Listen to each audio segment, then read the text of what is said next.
Imagine this, you're a pledge, you just finished a house event, when a group of upperclassmen corner you. They force you to drink more and more until you black out. They then dump your unconscious body in front of the nearest hospital and drive away. That's what happened to 19-year-old Benjamin Brennan, a San Diego State student in 2019. Now, the problem I'm here to discuss with you today is hazing in college fraternities. Now, hazing in college fraternities is a problem because it's putting inexperienced students into dangerous situations. According to the Kansas City Star in July of 2022, 6 different fraternities have been banned at the University of Missouri and 5 have been banned at the University of Kansas.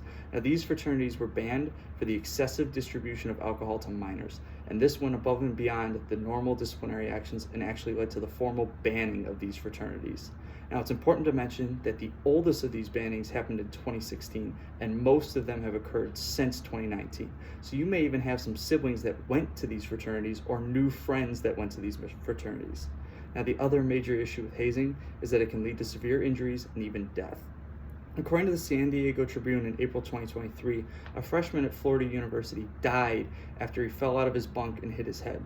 This was after a house hazing event, and he was extremely drunk.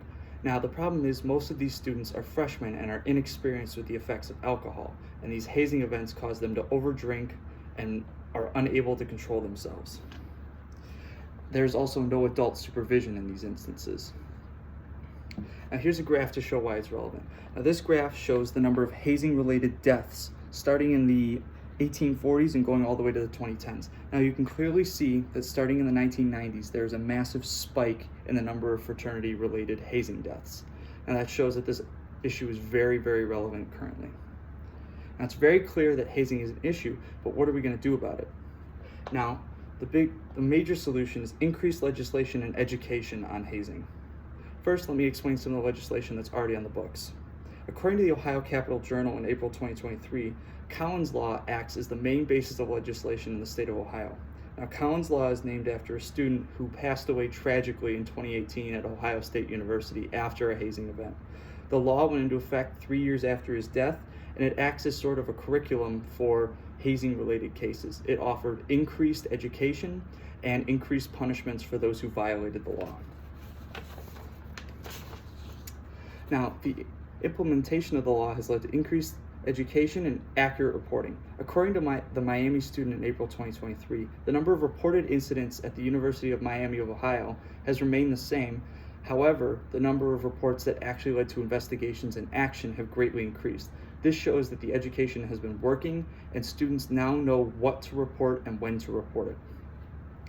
Now, some objections to this are that legislation should be in the hands of the universities to police, and that students won't bother to report violations. First of all, universities will not have to give up their power and freedoms to increase hazing education and reporting systems. They are still in control. They are the ones who are going to be investigating. They are the ones who are going to be running these education programs. The universities still have full control. The system is just offering them a guideline to improve how they're handling hazing. Now, the second objection is that students won't take the hazing education program seriously and will fail to report incidents, very similar to our Title 12 that most students just skipped.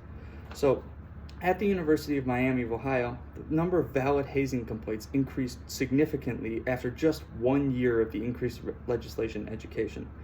This shows that in the future, there's going to be an even more pronounced impact on these students. Students like us care about what happens to our fellow students, especially students that we are like Pledge Brothers that we care about.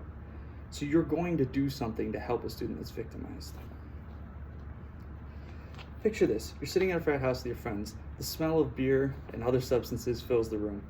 It's getting pretty late into the night and you're enjoying yourself when you look across the room and see a freshman cornered by 2 upperclassmen. They're forcing him to drink something, and he appears to be struggling. There's tears in his eyes and they're pinched shut. Thankfully, you attended your hazing training program last semester and know what to do.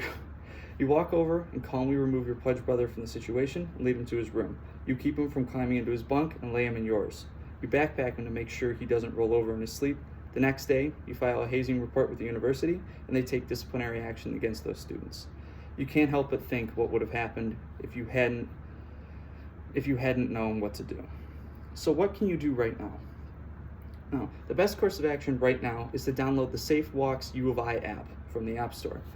It's not a perfect solution, as it's more of a way to navigate drunk students home and get people to come pick them up, but it's the best course of action that you can take currently. A more long-term course of action is to vote yes on anti-hazing legislation. These pieces of legislation will be very critical in making sure that fraternities can still have fun, they can still do pledge events, but they can't do things that can cause permanent damage to their students. Thank you for your time.